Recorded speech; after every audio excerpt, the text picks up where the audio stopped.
Hi. Great audience, and thanks to John and to everybody for coming. This book I finished about a year ago. Can you hear me in the back? Okay. Yep. Is really a memoir in poems.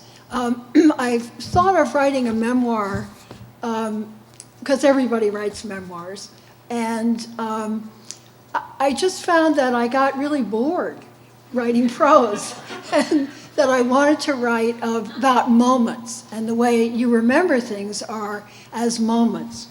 But the impetus really was something my granddaughter asked me.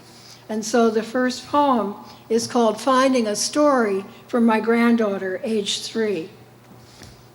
I better put my glasses on for that one. Best audience one can ever have, my granddaughter says. Tell about when you were little, settling herself to listen in her little chair, all ears, with the same trust she shows on the street, putting her hand in mine. Don't say that to me, she'll say, of platitude and lesson. She needs stories with shape, but nothing to indicate how happily spoiled I was. No sweet treat denied me. I hesitate in this small place to tell of the houses and grounds that were mine to explore, safe in a world her mother never knew. When you were my age, she prompts, patience stretched, and I find myself scooped to the saddle of my grandfather's horse, where I perched many hands high, my legs too short to hold me there. Patient, the horse barely moved, but I did, turning my head and lost my shaky balance, heading for concrete. Horse, trees, cousins, groom, shouts spinning, until the doctor searched my eyes with his light and found me unbroken. I bring back all I can in the sun of her attention, wonder to myself what my parents feared and whom they blamed, as she sits riveted by this slip from safety and safety restored, with the smile of someone who's just swallowed something she likes, something that satisfies her completely.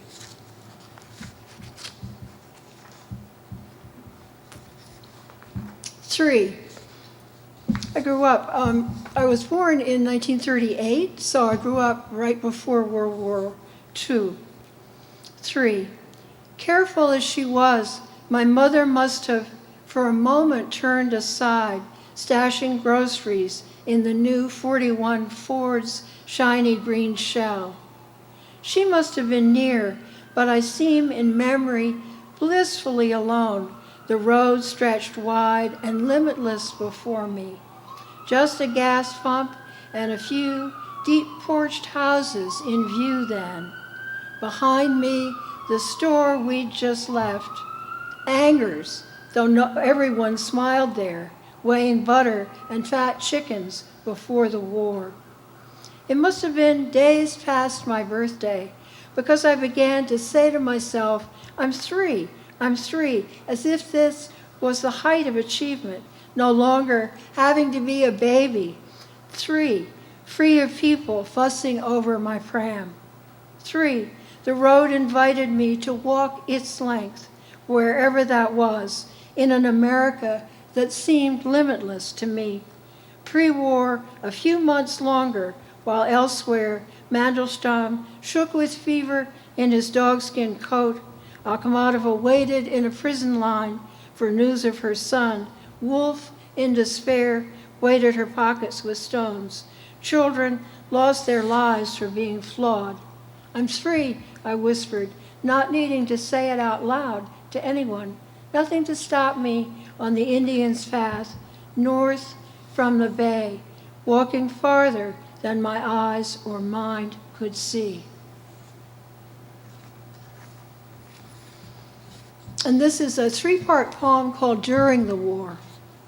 1, Overseas. The child in the story we didn't know then keeps coming, swinging in her joy, being so well able to move between her one good leg and the crutch standing in for the leg that's missing. The belle of her flowered dress, the one with red smocking and blue wool coat, hide the stump. The cold air reddens and shrivels as it bobs along. She keeps coming out of darkness into sunlight that falling on her fills her, sure in the lurch that doesn't seem to her ungainly, being the only way she knows to move, and she moves lightly, eager to show the soldier who waits how well she can walk. She expects he'll greet her with her parents' delight, otherwise she wouldn't be upright and smiling so, innocent of what's to come. So I ran downhill to meet my father, across an ocean and with 2 good legs, holding flowers I was proud to have picked, to hold, having partial hands, to bring where he stood smiling and took me in his arms. The soldier waited to take the crutch. Before the girl fell, he seized her by her good leg and swung her like a whip against a wall, or dropped her alive in a vat of fire, like a scrap, imperfect.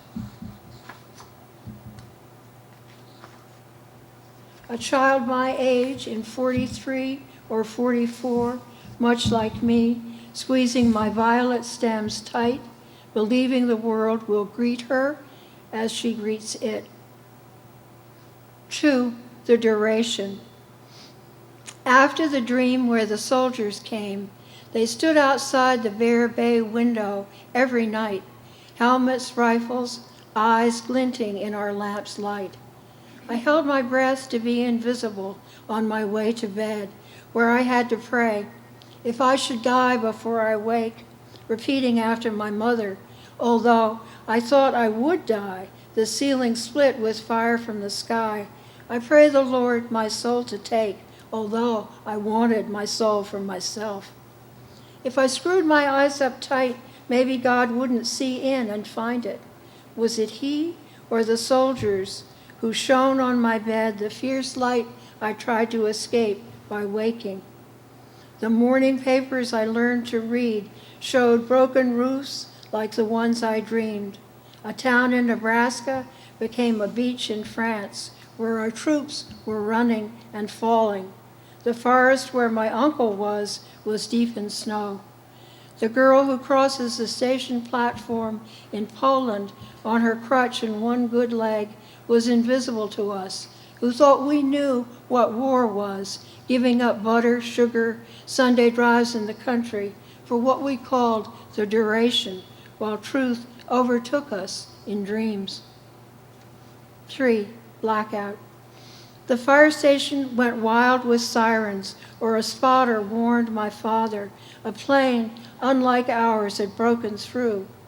Lottie and my mother knew to draw the blackout blinds over every window against the dark and the danger in it, and hurried me to the thick-walled heart of the house, the foot of the cellar stairs, far from windows and outer doors.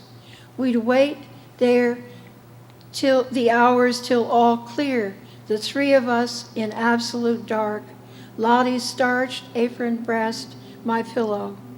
In blackouts, what felt real was real. Mother's helper, the earth that held us, or a tree. My mother and I, its nervous birds, praying the scary bedtime prayer. If I should die, and all the God blesses, my mother, father, in his air-raid warden's rounds. God bless his sharp eye for light escaping a blind, his righteous rage when someone defied blackout. God bless all my friends and relations and everyone all over the world except the Nazis and the Japanese.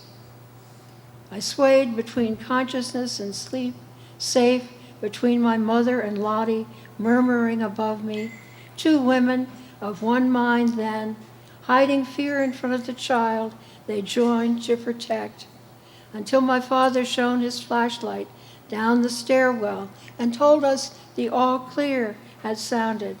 In the light, we were separate again, lady of the house, her maid, the child who must go alone to her room.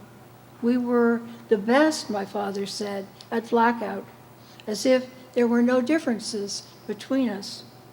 Lottie brought milk to help me sleep, not holding it to my lips as if I couldn't hold it myself, but handing it so I could take it from her fingers, strong, scarred by little cuts and burns, purple against the earth brown she was born with, joining my baby mouse pink, strangely shaped ones around the luminous glass.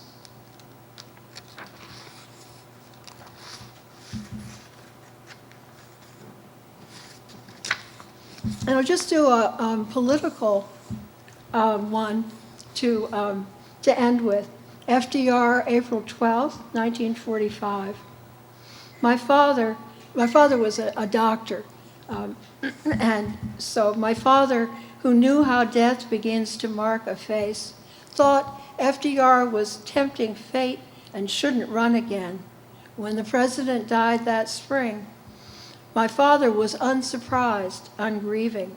My mother floated in flowered dresses that floated about her, absorbed in the new life that would be my brother, mildly agreeing with her mother, who called Franklin and Eleanor traitors to their class, although they were too old for school, and although she and Eleanor could have been sisters, sharing a taste in hats, hairstyles, and dresses, and although Franklin's splendid deception guided our lives.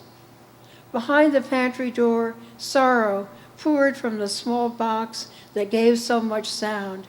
Swing low, going home, and Lottie and Bessie cried without stopping or shame, even though I stood watching as they struggled to make our lunch, unhinged by the loss of a rich white man who reached down from his seat of power, acting as if it wasn't a wheelchair, and drew others up. Thanks.